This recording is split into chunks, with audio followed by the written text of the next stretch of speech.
guys, ayan, bumalik na naman kami guys sa accommodation. Kasi schedule na naman ni mamang operahan. Sana matuloy na guys.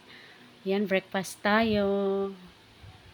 Kain na naman. Pagkatapos niyan ay kami pupunta na. Si mama ay fasting na. 6:30 ang last niyang kain. Dapat hindi na siya 7 o'clock kain. Yang kaya dadali-dalian namin. Si mama hindi nasabay sa amin guys kasi dinadalhan na lang namin siya sa kwarto. Yan, kapi. Yan.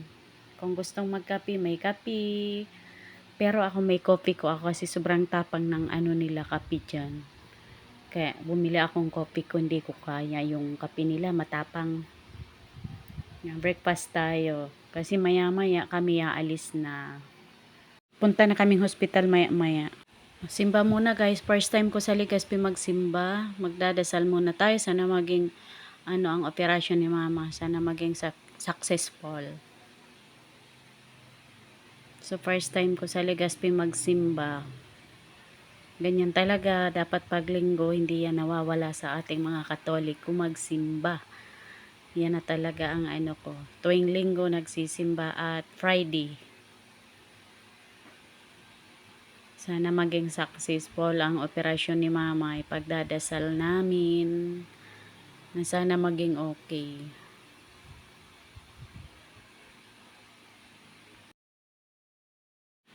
Yan na guys, habang nasa operating room si mama kami, mag-ice cream muna at ako'y kinakabahan talaga, hindi ako mapakali. Iniwan ko muna yung si mama doon at saka yung kapatid ko. Siya magbabantay. At hindi talaga ako mapakali pag nandoon ako. Pero malapit lang naman yan doon. So, tatawid lang kami. Ay, yun na yun. Nandoon na yung na yun, yung clinic na. Ay, hospital.